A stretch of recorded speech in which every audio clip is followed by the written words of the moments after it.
धर्म का रहस्य। प्राचीन समय की बात है। कौशिक नाम के एक तपस्वी ब्राह्मण थे। बचपन से ही वेद आदि का अध्ययन करने लगे थे। युवा अवस्था में ये एक वन में चले गए और वहीं रहकर वेदों का अध्ययन और तप करने लगे। एक दिन की बात है, ब्राह्मण किसी वृक्ष के नीचे बैठकर वेद का पाठ कर रहे थे। उसी वृक्ष की एक डाल पर एक निरीह बगुली बैठी थी। उसने डाल पर से विष्ठा कर दिया। दुर्भाग्य से उसकी बीट ब्राह्मण पर पड़ी। बीट पड़ते ही ब्राह्मण देव तिलमिला उठे और क्रोध भरी दृष्टि से ऊपर की ओर देखा। उनकी क्रुद्ध दृष्टि पड़ते ही बेचारी बगुली निष्प्राण हो भूमि पर गिर पड़ी और भस्म हो गई। बगुली की दुर्दशा देखकर ब्राह्मण को बड़ा दुख हुआ और वे पश्चाताप भी करने लगे। किंतु उनके हृदय के एक कोने में अपनी तपस्या से प्राप्त शक्ति का अहंकार भी जाग उठा। फिर भी बगुली के अनिष्ट हो जाने के कारण ब्राह्मण दुखी थे और पश्चाताप कर रहे थे। इसी उधेड़ बुन में लगे दैनिक कर्मों से निपटकर वे पास के नगर में भिक्षा मांगने गए। एक गृहस्थ के द्वार पर जाकर उन्होंने आवाज लगाई, माई भिक्षा दे। भीतर से एक महिला का स्वर आया, ठहरो बाबा भिक्षा लाती हूं। ब्राह्मण ठहर गए। कुछ समय बीता किंतु न तो कोई भिक्षा लेकर आया और न ही किसी ने कुछ उत्तर ही दिया। लगभग एक घड़ी और बीत गई किंतु न तो भिक्षा आई न ही उत्तर। अब ब्राह्मण का धैर्य छूट गया। पश्चाताप के कारण क्रोध के घोड़े पर लगी संयम की लगाम छूट गई। उनके मन में क्रोध की अग्नि पुनः भभक उठी। ज्ञान के बदले पुनः तप का अहंकार ब्राह्मण के अंतकरण में जाग उठा। वे सोचने लगे, यह मूर्ख गृहिणी मेरे तप के प्रभाव को जानती नहीं है। आज मैं उसे दिखा दूंगा कि ब्राह्मण के तप में कितना बल होता है। उसे मैं बता दूंगा कि ब्राह्मण के अपमान का क्या फल होता है। ब्राह्मण के इस उधेड़ बुन में लगे ही थे कि द्वार खुला और एक महिला ने अत्यंत ही विनीत स्वर में निवेदन किया, ब्राह्मण देव भिक्षा लीजिए। भिक्षा पात्र आगे बढ़ाने के स्थान पर ब्राह्मण ने कुपित स्वर में कहा, गृहिणी तुम्हारा यह कैसा व्यवहार। ब्राह्मण को भिक्षा के लिए रोककर 2 घड़ी तक तुमने उसे द्वार पर खड़ा रखा और उसकी सुधि भी न ली। उस स्त्री ने अत्यंत शांत स्वर में कहा, क्षमा करे ब्राह्मण, मैं गृहस्थी के आवश्यक कार्यों में लगी थी, अतः आपको भिक्षा देने में विलंब हुआ। मेरे पति बाहर से घर पर आए थे, मैं उन्हीं की सेवा में लगी थी। ब्राह्मण ने मानो क्रोध में जलते हुए कहा, क्या कहा? क्या तुम्हारे पति ब्राह्मण से श्रेष्ठ हैं जो तुम मेरी उपेक्षा करके उनकी सेवा में लगी रही? महिला ने पुनः शांत किंतु दृढ़ स्वर में कहा, क्षमा करे विद्वन, मेरे लिए पति ही सबसे बड़े देवता हैं। ब्राह्मण ने और अधिक क्रोधित होते हुए कहा, अरे घमंडिनी, पति को श्रेष्ठ मानती है और ब्राह्मण का अपमान करती है। ब्राह्मणों से तो देवराज इंद्र भी डरते हैं। क्या तू ब्राह्मणों के तेज और प्रताप को जानती नहीं? यदि ब्राह्मण चाहे तो संसार को भस्म कर सकता है। उस स्त्री ने कहा, तपोधन क्रोध न करो, मैं कोई बगुली नहीं हूं जो तुम्हारे क्रोध से भस्म हो जाऊं। क्रोध करके तुम मेरा कुछ भी नहीं बिगाड़ सकते।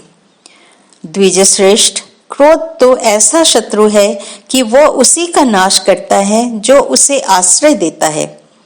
मैंने ब्राह्मण का अपमान नहीं किया। शास्त्र कहते हैं, जो जितेंद्रिय, धर्मपरायण, स्वाध्याय में तत्पर और पवित्र है तथा काम और क्रोध को जिसने जीत लिया है, उसे ही देवता लोग ब्राह्मण कहते हैं। उस पति परायण साध्वी स्त्री के मुंह से बगुली के भस्म होने की बात सुनकर ब्राह्मण का सारा क्रोध पानी हो गया। वो अत्यंत आश्चर्य में डूब गया। उसने विनीत भाव से उस साध्वी स्त्री से क्षमा मांगी और पूछा, माँ, तुम्हें बगुली के भस्म होने की बात कैसे मालूम हुई? इस घटना को तो संसार में मेरे सिवाय और कोई नहीं जानता। उस पतिव्रता ने कहा, ब्राह्मण, मैं तो एक साधारण गृहस्थ महिला हूं। मैंने न तो कोई साधना की है और न ही वेदादि का अध्ययन किया है। मैं निष्ठापूर्वक पति की सेवा करती हूँ, वही एकमात्र मेरा धर्म है। क्योंकि विप्रवर, पति सेवा रूपी जो धन मुझे प्राप्त हुआ है वही मुझे अत्यंत प्रिय है। संपूर्ण देवताओं में मेरे पति ही मेरे लिए सबसे बड़े देवता हैं। ब्राह्मण देव, निस्संदेह आप त्यागी, तपस्वी और विद्वान हैं, तो भी अभी आपने धर्म का रहस्य समझा नहीं है। यदि आप धर्म के तत्व को जानना चाहते हैं तो मिथिलापुरी में धर्म व्याद नाम के एक ज्ञानी वैद्य हैं, उनसे जाकर पूछिए। उस विदुषी महिला की ज्ञानपूर्ण बातें सुनकर ब्राह्मण को बड़ा ही आश्चर्य हुआ, किंतु एक मांस विक्रेता व्याध के पास जाकर धर्म का रहस्य पूछने में ब्राह्मण को बहुत ही संकोच हो रहा था। साथ ही ब्राह्मणत्व का अभिमान भी था। फिर महिला की दिव्य दृष्टि और ज्ञान के कारण उसकी बातों पर अविश्वास भी नहीं किया जा सकता था। इधर धर्म का रहस्य जानने की तीव्र इच्छा भी ब्राह्मण के मन में थी। दुविधाओं और शंकाओं में डूबते उतराते ब्राह्मण देवता मिथिलापुरी पहुंचे। प्रातःकाल का समय था। नगर में चहल पहल थी। बाजार पहुंचकर ब्राह्मण ने धर्म व्याध का पता पूछा और व्याध की दुकान के पास पहुंचे। वहां उन्होंने देखा कि व्याध एक छोटी चौकी पर बैठा है। उसके सामने भैंसे, सुअर आदि मृत पशुओं का शव पड़ा है। वो उनमें से मांस के लोथड़े काट काट कर ग्राहकों को दे रहा है। यह विभत्स दृश्य देखकर ब्राह्मण को बड़ी घृणा हुई। वे एक ओर एकांत में जाकर खड़े हो गए। थोड़ी देर में व्याध अपनी चौकी से उठकर ब्राह्मण के पास आया और विनय पूर्वक प्रणाम करके उनसे कहा, ब्राह्मण, मैं जानता हूं आपको उस पतिव्रता महिला ने मेरे पास धर्म का रहस्य पूछने के लिए भेजा है। मैं यह भी जानता हूं कि मेरा यह कृत्य देखकर आपको घृणा हो रही है, किंतु आप थोड़ी देर यहाँ अपेक्षा करें, फिर कृपा पूर्वक मेरे घर चलिए, वही धर्म की चर्चा होगी। ब्राह्मण के लिए यह दूसरी अद्भुत घटना थी। वो सोच रहे थे, इस व्याध को यह कैसे मालूम हो गया कि मुझे उसी सती ने भेजा है।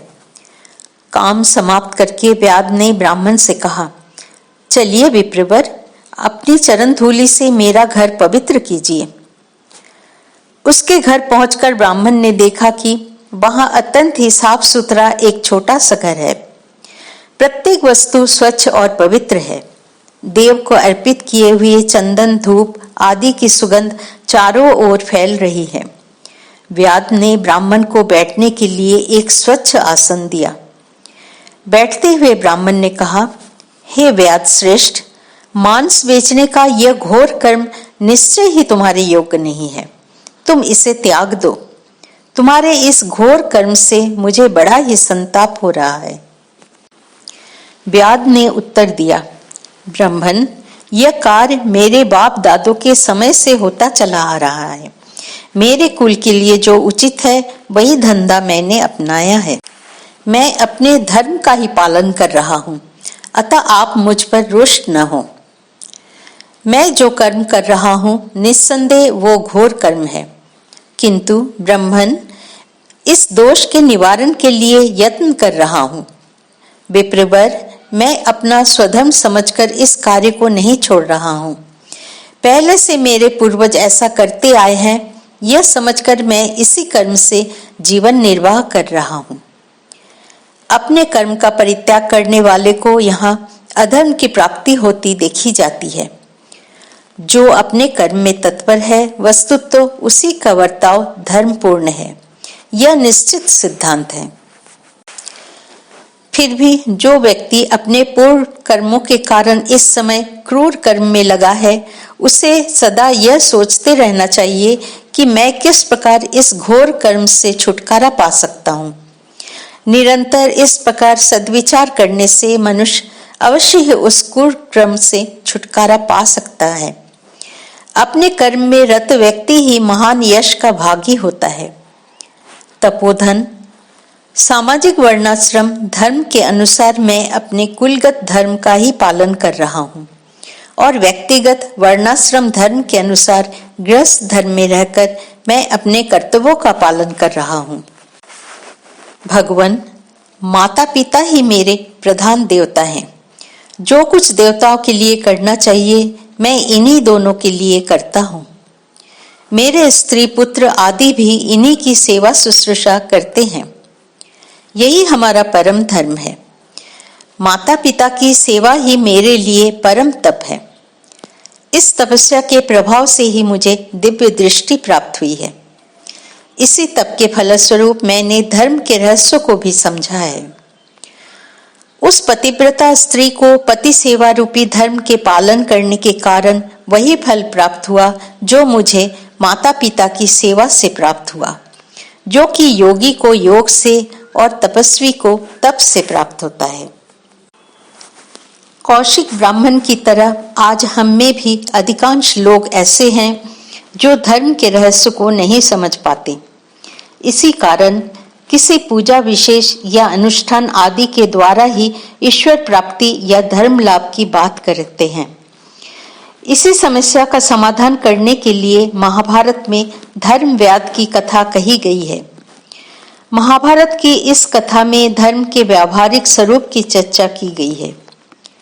इसमें यह बताया गया है कि हमारे दैनंदिन जीवन से, हमारे व्यावसायिक कर्मों से धर्म किस प्रकार संबंधित है। किस प्रकार अपने जीवन के क्रियाकलापों को करते हुए भी हम धर्म लाभ कर सकते हैं। इस कथा में उदाहरणों द्वारा यह बात बताई गई है कि हमारे कर्म ऊपर से चाहे क्रूर ही क्यों न दिखे, भले ही हम ऊपर से घर गृहस्थी के माया जाल में बंधे दिखाई देते हों, पर यदि हम अपने जीवन के कर्मों को भगवान की पूजा के रूप में करें, उनका फलाफल भगवान को अर्पित कर दें, तो वे ही हमारे लिए मुक्ति का साधन बन जाते हैं।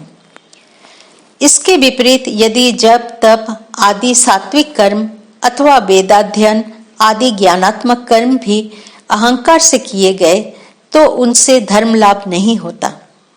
यह कौशिक ब्राह्मण के उदाहरण से स्पष्ट है। जय श्री रामकृष्ण।